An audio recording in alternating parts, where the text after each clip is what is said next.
Hi, I'm David with EV World News. We talk about electric vehicles, green energy, and the stock markets. I'm back in studio today with our founder and chief editor, Bill Moore. How's it going today, Bill? Oh, I'm here. I'm happy, and life's moving on. What was our intro playing music for you, or was it Yes, quiet?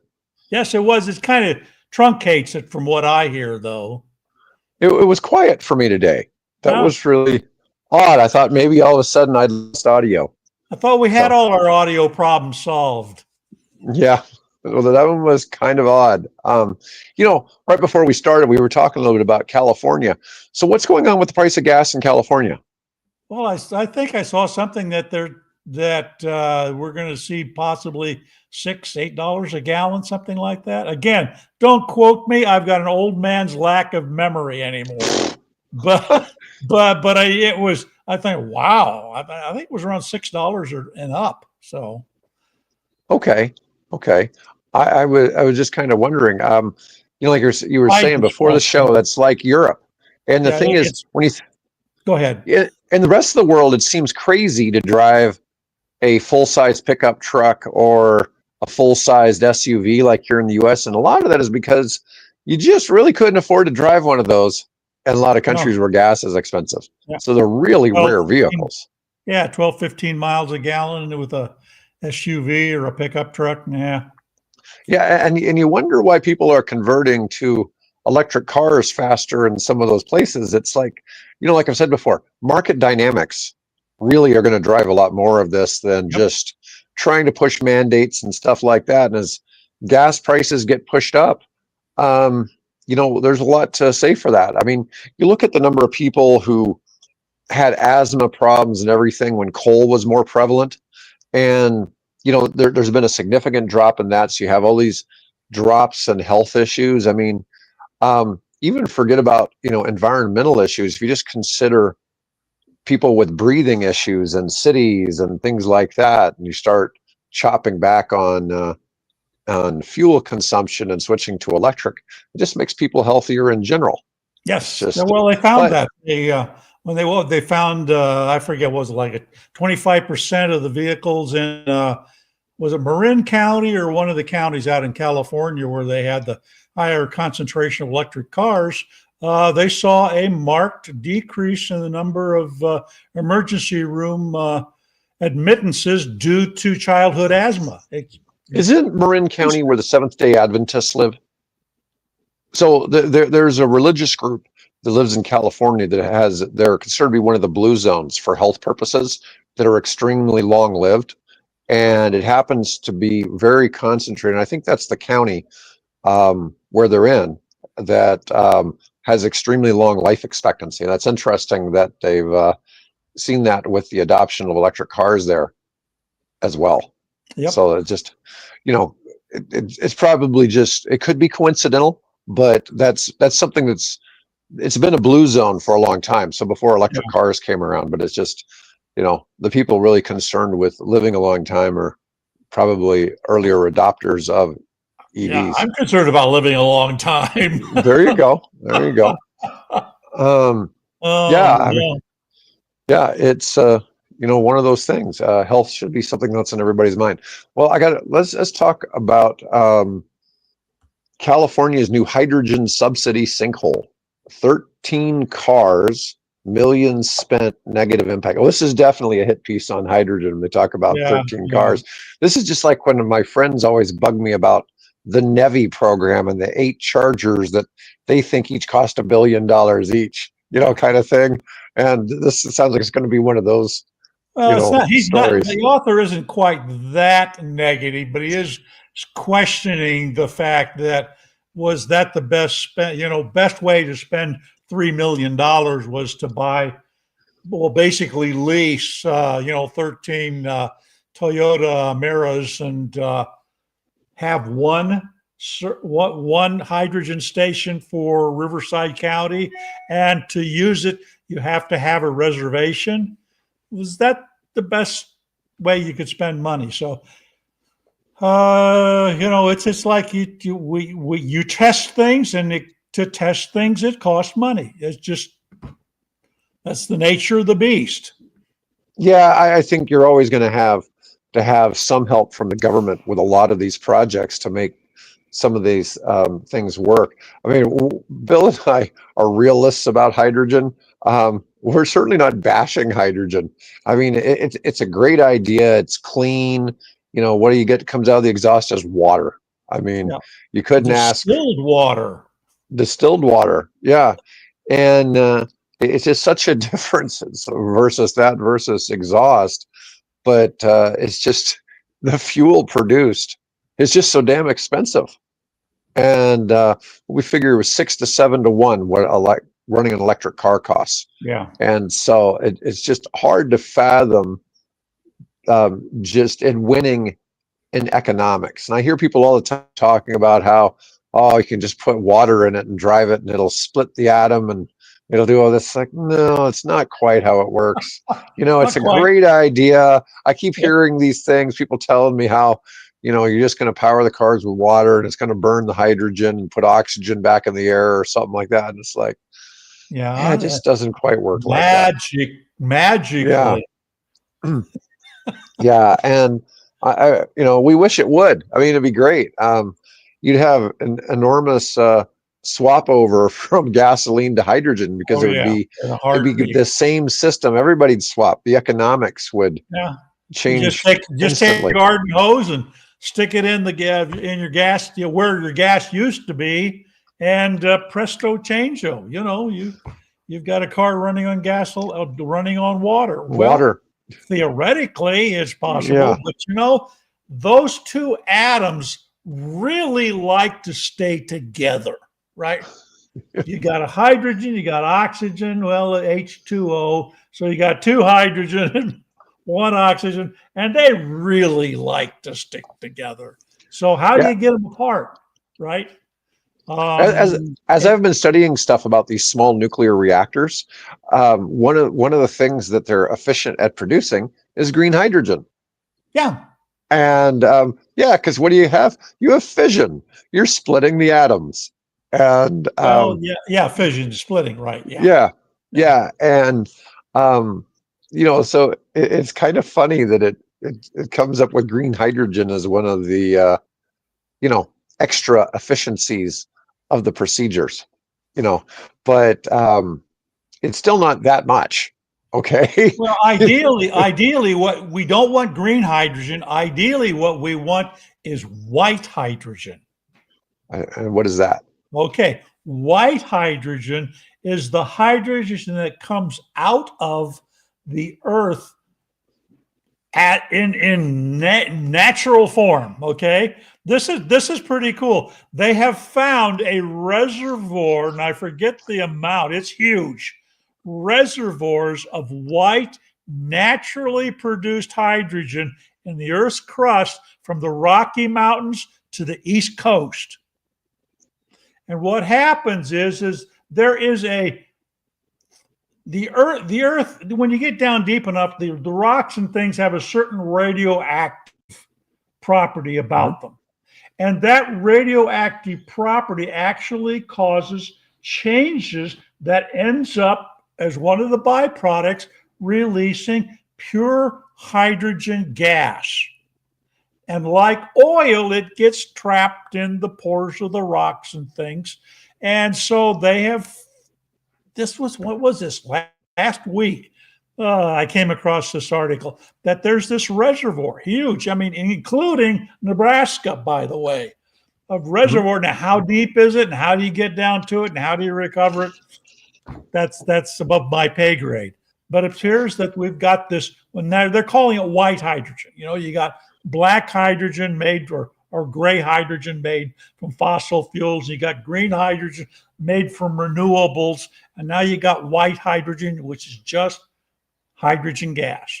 So I assumed you needed a sorcerer like Gandalf the White to create white hydrogen. That's what I thought you were going to start telling me. Right. But that well, you know, that's the story. Where helium comes from. You know, helium is a product of this. If I remember correctly, this same sort of low-grade nuclear reaction that goes down deep in the crust of the Earth. So, in the United States, one of the few places you can actually source helium.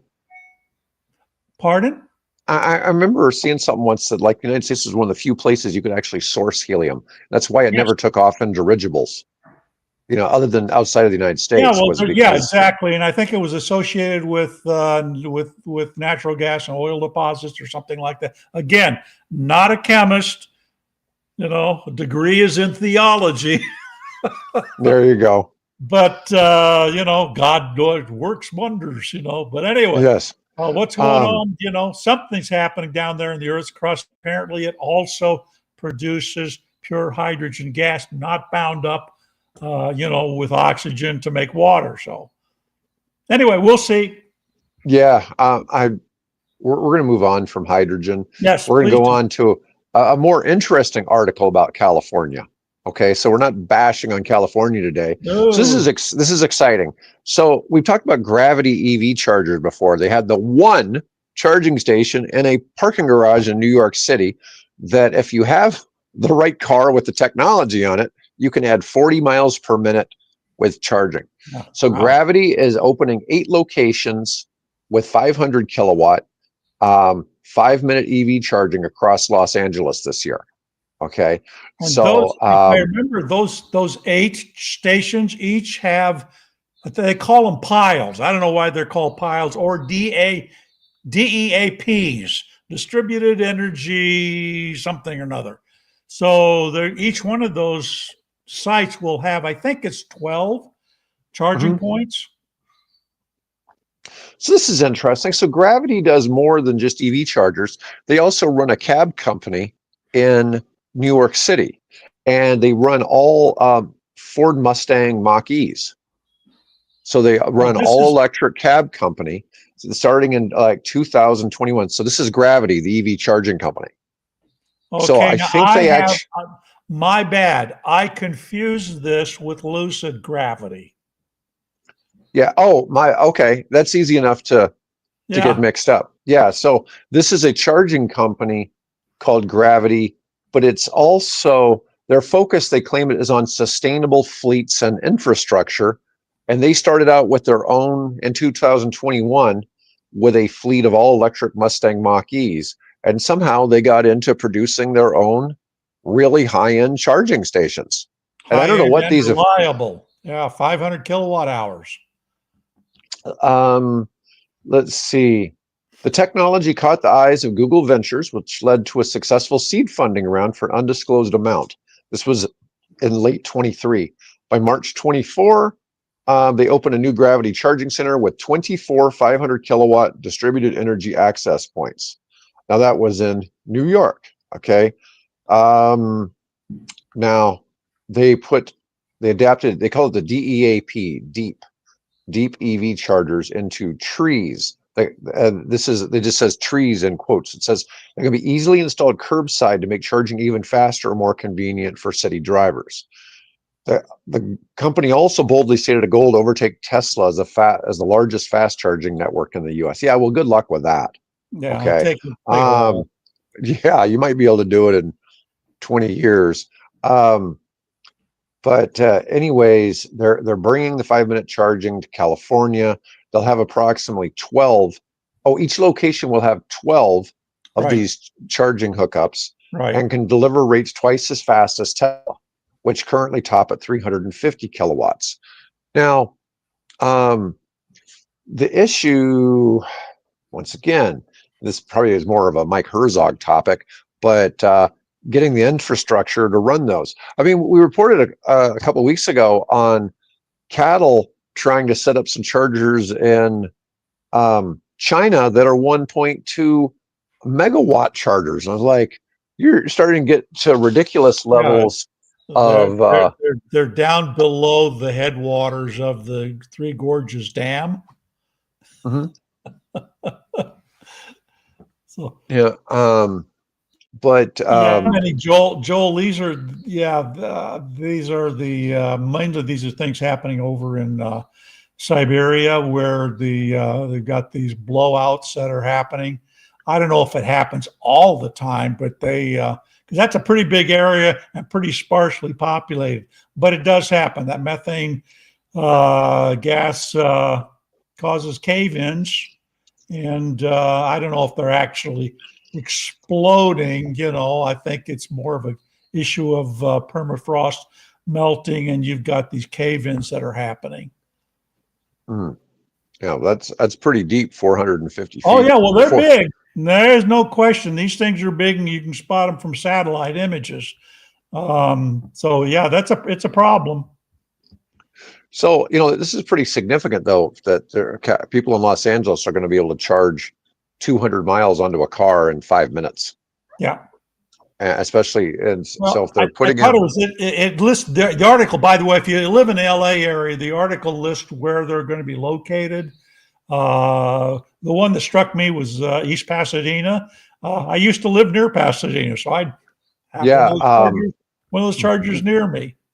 Yeah, East Pasadena, Brentwood, Huntington Beach, Long Beach, Manhattan Beach, North Hills, Pacific Palisades, and Thousand Oaks. Said the first ones will open this year, so in 2025. Yep. And that's a big change. Now, the Kia cars almost all can accept this, and I think Hyundai's. There's some Porsches, and not a whole lot else. I think the Tesla Cybertruck can accept that. Okay, but the other Teslas cannot. So because I remember us when we looked at that first gravity charger from this company, there was only a couple of cars that originally it was just the Kias and the not the Cayenne, the Porsche Taycan or Taycan. Yeah, I would think, aren't these things somewhat controllable? In other words, it's not like, yes, it will max out at 500 kilowatts hours, but I assume it'll dumb down to whatever you can do. 250, it'll take the 250. It just I'm assuming it'll do that. It's just it's going to take more of a normal, time span. But it's just that this technology in the cars only started existing in late 23. That was when the first couple of cars had it. A few more in 24, a few more in 25, and probably by next year, I bet that pretty much most of them will probably be able to take this kind of charge, with probably some exceptions. For some reason, Chevy doesn't seem to love fast charging, so there may be a change probably there. Has to do with what they perceive as battery degradation. Yeah. Where I live, if I could afford an electric truck, could get me to camp and back. City vehicles, they are city people with cowboy attitude and really nice cowboy hat. Well, you're starting to get more and more choices in the EV space, as far as trucks. Might even be some cheap electric trucks coming out soon if Slate really delivers. You get on this, put your deposit, $50 refundable deposit down for a Slate. In fact, I actually saw an article where a person has actually already put in their order for a Slate where you customize it and things like that. Of course, how long he'll actually take to get it will be, because obviously they have to set up the factory in Indiana. But people can apparently now place customized orders for the Slate. Okay, let's talk about Xiaomi, because that's the one car manufacturer people are always talking about over here, right? I mean, their cell phones are banned here. You can't buy their car here except for the one that Jim Farley has. And now I wonder if the over the air affected his car. David will explain. Yeah, so Xiaomi has Xiaomi SU7. Now, I don't know when it started being a 1,500 horsepower EV. So it says the Xiaomi SU7. Oh, it's the Ultra. Ultra is a 1,548 horsepower EV to 0 to 60 faster than some hypercars. That is the horsepower that was used in World War II class fighter planes, for crying out loud. The slow ones at the start, right? That was the slow ones at the start. I mean, I guess it depended on the lighter aircraft, but didn't we get to 2,800 horsepower eventually in some of the single engine? Eventually, we got to double wasps and things like that. Yeah. But anyways, In an update, Xiaomi reduced the power output by 648 horsepower for normal driving. Drivers could only unlock the full output after taking a qualifying mode lap time assessment at an approved racetrack. Racetrack. The automaker eventually reversed its changes after pushback from owners. A 40% horsepower reduction.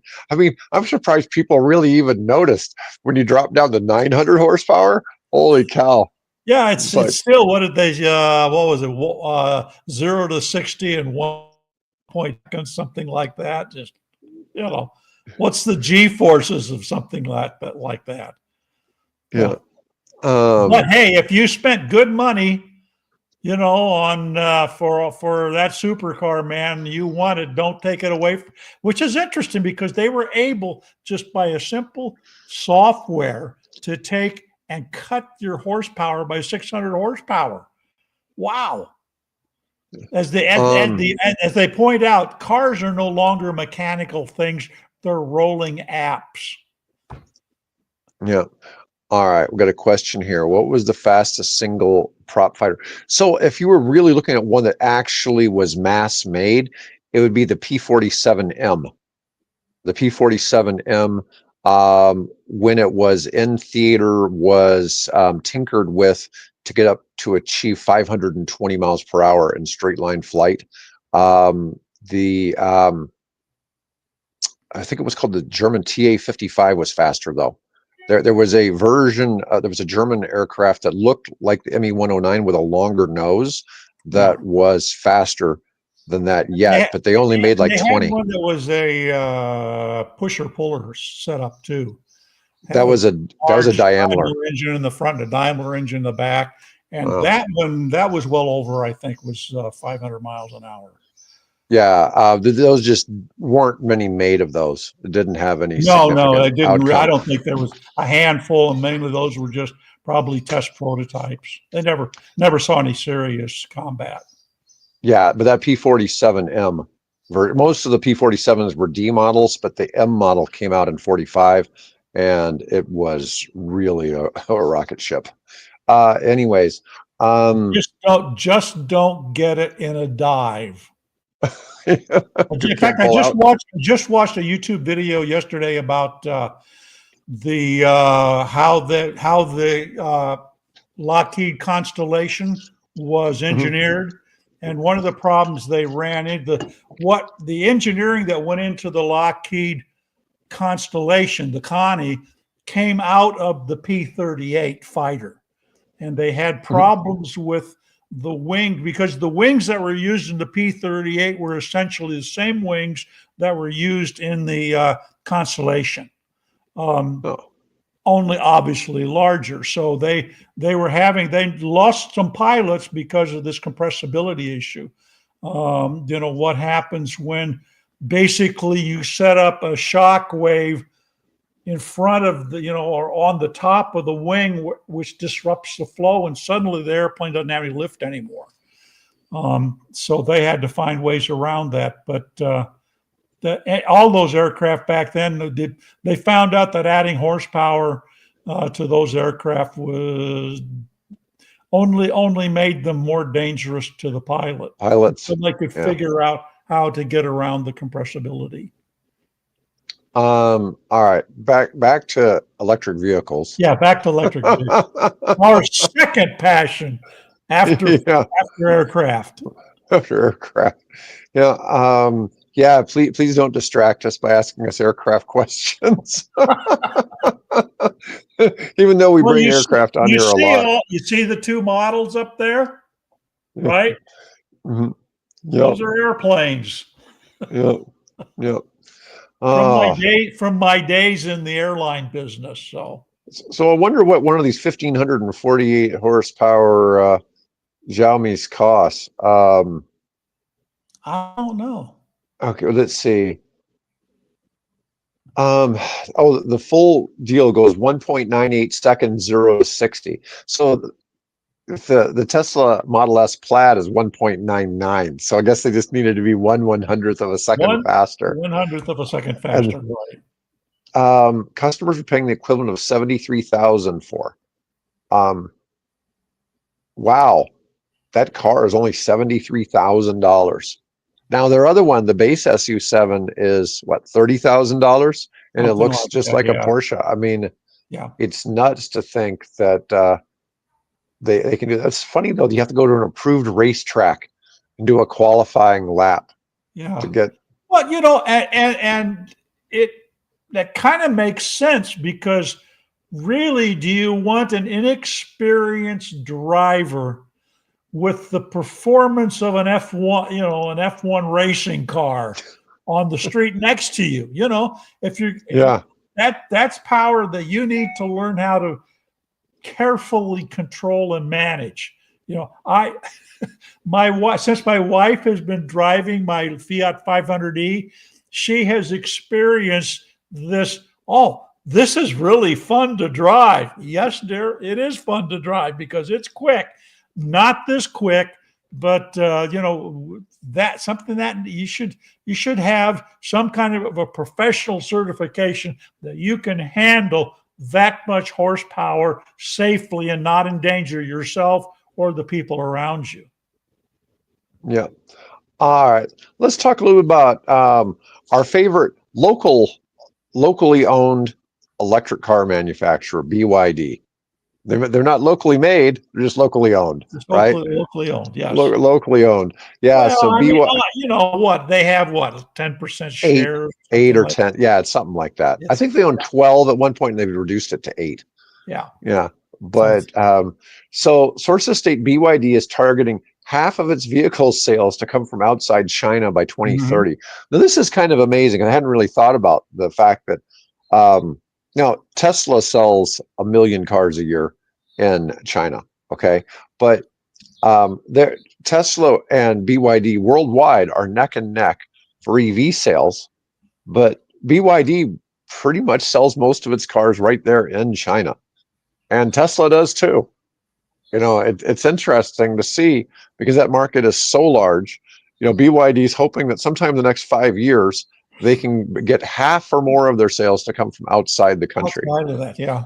Yeah. They are, by the way, and they are building this new campus that Mhm. allegedly is the same size in square miles as the city of San Francisco. Oh wow. Yeah. Probably be cleaner though. Well, Let's see. I don't know. I mean, well, it's been a while since I've been to San Francisco, but it didn't strike me as being particularly that bad. But Yeah. maybe I wasn't in the right areas. Um, let's see. Through the first 3 months of 2025, BYD had sold over 1 million new energy vehicles. Now, this includes plug-in hybrids. Right. But let's see, that was up 60% from the year before. This led a tech research firm to predict once again that the Chinese automaker will finally overtake Tesla in total battery electric vehicle sales this year. Yeah, maybe. You just never know. But it is cool to see, some of their vehicles. I mean, they're not, because we They think about the have. $10,000 car, but look at Have you this. seen the range of cars that they offer now? Oh, I It's know not they like offer a Tesla lot. where you've got 4 or 5 cars, right? They have probably, I don't know, I didn't count them, but at least a dozen or more, or a couple dozen different cars. There's somewhere in one of the articles I came across, there is a view of all of the models that they sell, and that includes obviously the PHEVs. But they have a lot of models, and they're turning out new models like every few months. It's amazing. Yeah, I mean, they've got sharp looking cars. They're not, I realize their target is really Toyota, but their cars look sharp. I mean, I'd say, um, and They I have think come here a in this country, people, long way since the very first BYD electric. That they used them originally. They got their launch. They were taxis in Guangzhou. They've yeah. really come a long, long way since then. I've heard this argument about, EVs are spying on people, and I've heard theories that this is, people want the government wants you to drive an EV so the government can control you, and if you don't make them happy, they can turn your car off and all Or this. And cut it's your like, horsepower. yeah, or cut your horsepower. There you go. Yeah. I was sitting there thinking, man, they cut 600 horsepower. Where they got like 50 horsepower now, Yeah. or something like that. It's like, oh, they cut it from 1500 to 900. Yeah. Yeah. Um, but um, well, I guess it depends on what it is you need to fix. Yeah. I mean, you don't could, change the oil, right? yeah. There's no spark plugs to replace. There's virtually no brakes that you have to deal with. Maybe you rotate the tires, but you do that on a gas car anyway. You put, fluid in for the window, the wiper. I mean, what is there to repair? Yeah, that's kind of the thing. Yeah, I mean, I guess you could take your gas engine and rebuild it in your garage or whatever if it's broke down, but you probably could do that with an electric motor too. Yeah, the people have done this. They've taken the battery out, and they've, you obviously have to have a little bit of, electrical engineering knowledge or some really good YouTube videos to show you how to safely do this.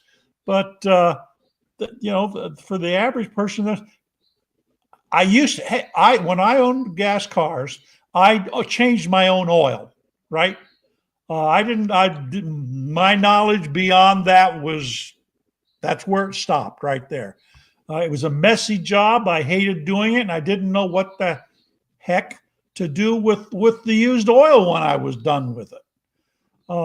So I don't have to do anything to my electrics. I haven't had to do anything to my electrics. It's just, what do you want to repair? If you're smart enough, you can go in there and hack the electronics and maybe get an additional, miles out of it, of range and things like that. I don't know. If you like and enjoy tinkering with things, that's fine. I don't have a problem with that. If you want to have a car that requires you to do all that, mechanical stuff to it, that's fine. I mean, that's great. Go ahead. I just don't. I don't like it. I don't want to deal with it. That's not me. So I've got an electric car. And I actually have 2 electric cars now. Yeah. All right. Let's talk about plunging used Tesla prices. Yeah. Now, this was an article came from car dealership guy. I picked this up off of LinkedIn because it was about Professor Alex Lawrence and his place in Utah, EV Auto. And so here's first some numbers this article comes. It says, this is pricing on new vehicles. The Model S price dropped almost 2% in the last 30 days and about 4.6% in the past year. The Model 3's pricing lowered 1% in the last 30 days, but almost 11% in the past year. That's a pretty big drop. This is new car prices, okay? Yeah. The Cybertruck has dropped 48% in 1 year. I saw an article that says they have a 3-month backlog now of unsold vehicles of the Cybertruck. Oh, really? Yeah. Yeah. Well, it certainly isn't selling as fast as they'd like. No. But people are. So the average age of a used Tesla that's being sold is 4.3 years with 44,000 miles on the odometer. Yeah. Compared to the average of non-Tesla EVs, which they're usually traded in at 2.8 years with 21,000 miles. So that would fit closely with my Chevrolet Bolt. Yeah. Oh, and my Fiat as well. We're both in that same $20,000 or 20,000 mile range. Tesla's own used inventory grew 20% year over year in quarter one of 2025, but it could also be driven by the cycle of off-lease returns. Well, I think that's a big part of it. Yeah. Let's see. So in April, EV Auto, which sells hundreds of Tesla models a month, sold 60 more Tesla vehicles in April than it did in March, and they're continuing the sales trend in May. They just opened a second location 2 weeks ago. The first day it was open, it sold 5 models and 7 the second day. And the Model 3 is still their best-selling car, followed by the Model Ys that qualify for the tax credit. So a Model Y has to have a higher mileage to be able to hit that. But more and more Model Ys are starting to fit into that category. Yeah, I don't think that Elon, Doge, Tesla has affected us strongly one way or the other. There's still strong demand for good EVs, the right price with the right features and the right colors. These price drops are actually working in our favor during these peak spring months. I know of other markets where Tesla demand is really strong. I mean, in the used space, I mean, most of your used EVs are going to be Teslas because that's pretty much what what's out there. Up until recently, there's still at least 50-60% of the market. Yeah, so I mean, it's different kind of status. One thing too with the depreciation on the EVs, people always factor that depreciation from the list price that's before you've added the tax credit. So in reality, they should be factoring, if you have a $47,500 car and it gets $7,500 credit, you should only be factoring depreciation, in my mind, from the $40,000, because it really wasn't that tax credit, it really wasn't quite the same. It's not really comparing apples to apples. All right, let's talk about the tax credit.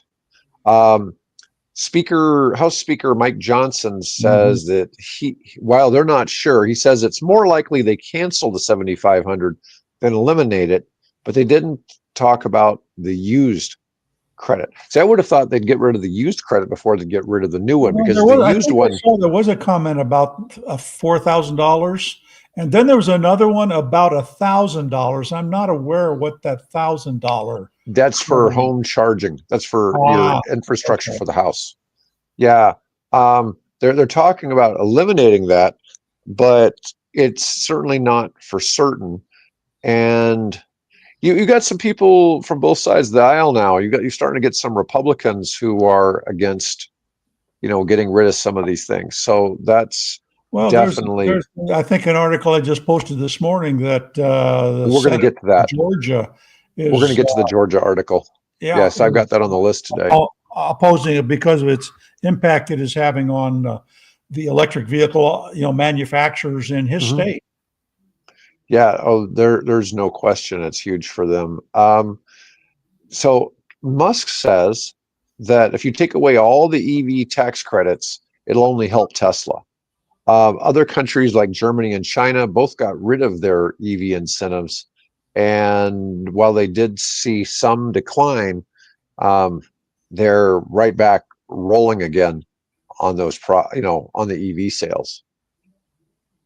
Let's see.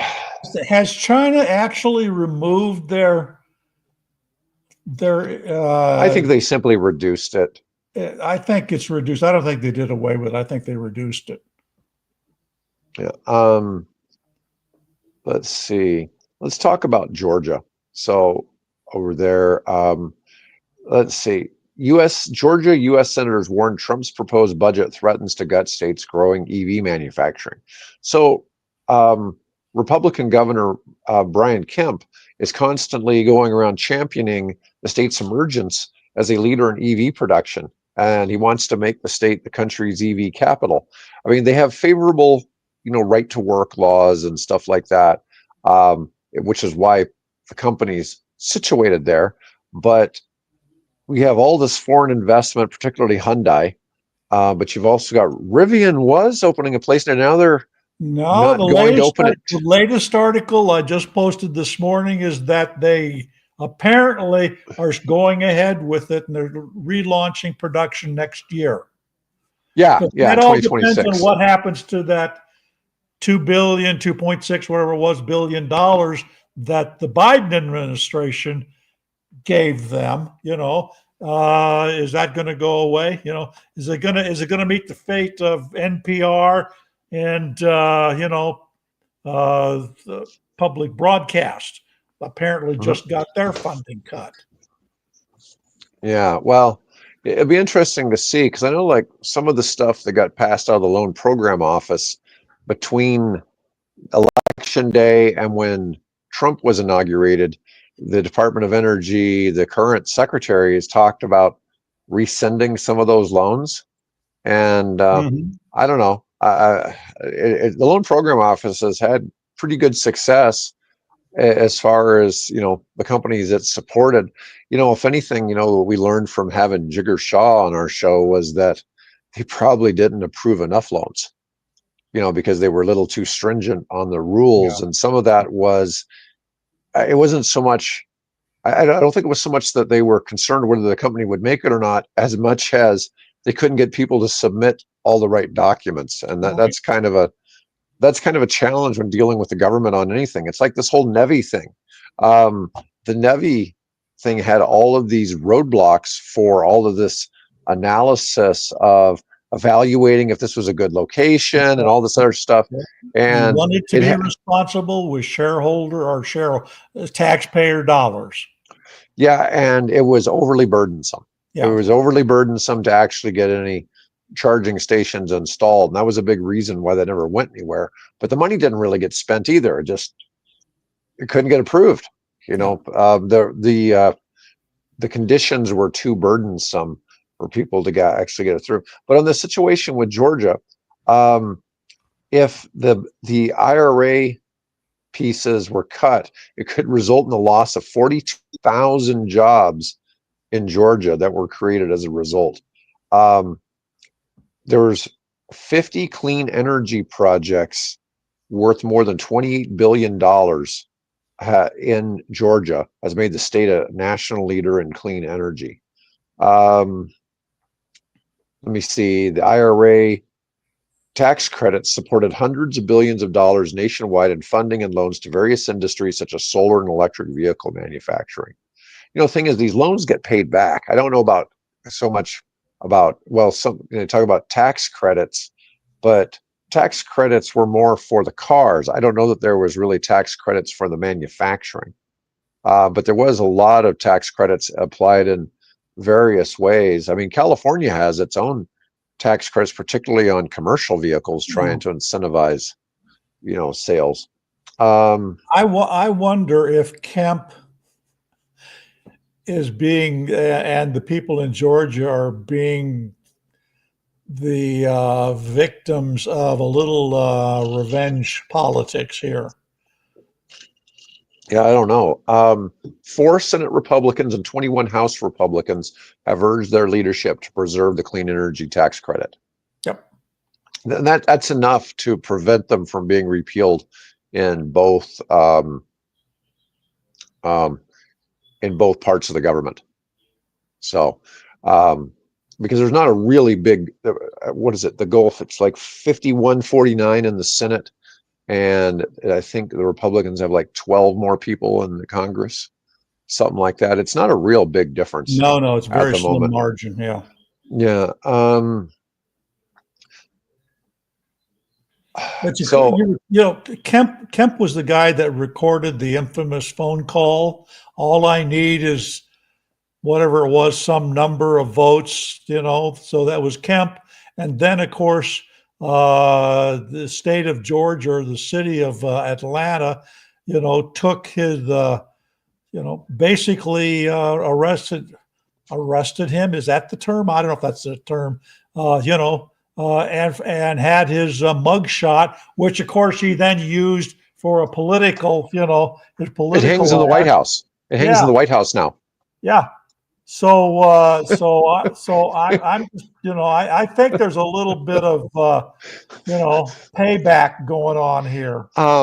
He has the picture of the mugshot. It's sitting between a picture of Barbara Bush and Hillary Clinton as first ladies. Yeah.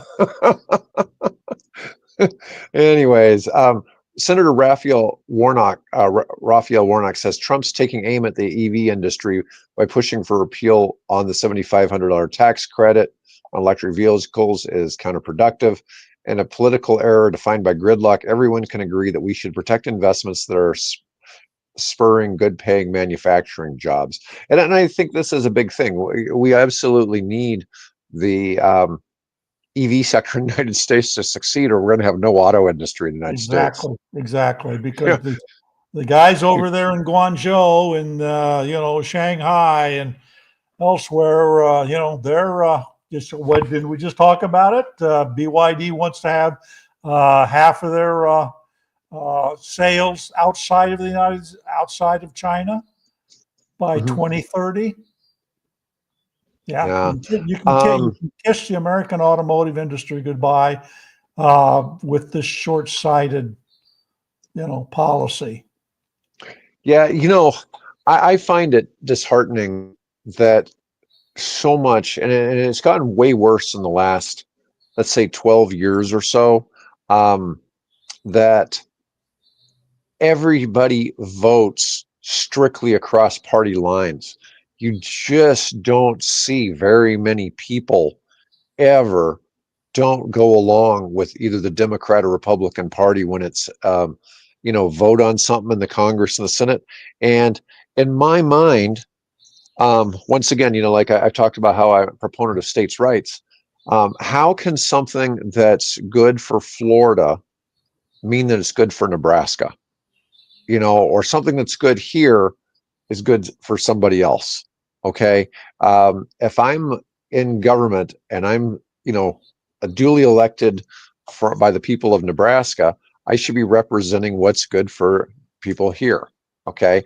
I want to do what's best for the country too, but ultimately it should be what can I do that, is best for the people that voted me into power. Right. And I see, like in the case of here in Georgia, you'd be a fool, in my opinion, to vote against all these jobs in the state. I mean, the sad thing is they all voted against the IRA when it was passed, and it's another one of those examples of a bill that nobody knew how it would work. There's all these unintended consequences of government actions, right? They pass all these laws, and generally somebody's going to make money and somebody's going to get screwed by just about every law. It seems like it doesn't matter what you pass, you can find somebody who's a victim of just about anything in one way or another. That's the nature of politics, right? Right. It is. It is. Compromise is about making nobody happy. I don't believe everything is a zero-sum game. I believe there's a lot of ways you can make things better for everyone, Sure. in some ways. But I'm more of an more of an abundant thinker. I believe there's ways that can make everybody prosper. And it's interesting. So as I look into the nuclear space more and more, I listened to somebody talk on a podcast, and it was Jordan Peterson was talking on a podcast about nuclear energy. And his thing is, if you can get power to remote tribes, you can increase the standard of living from where they have a GDP of say $1,000 a year, or household income of $1,000 a year to $7,000 a year just by getting them continuous electricity. Yeah. So lack of energy in some societies is what keeps them poor. Yeah. And you've got a lot of parts of the world that are like that. So India achieved like 99.5% of coverage for the country like a year or so ago. Okay. Now, that doesn't mean they're not without power for a few hours a day, but 99% of the Indian population has access to power in some way. But when we look at the entire continent of Africa, it's like less than 50%. Oh, yeah. Okay. So there's some countries that people have maybe 20-30% of the population has access to electricity. I came across an interesting story about ChargePoint, the people that run the large public charging network. They are taking the credits that they have generated from carbon credits, and they're using that to fund solar projects. And this particular one, the first one is in Senegal.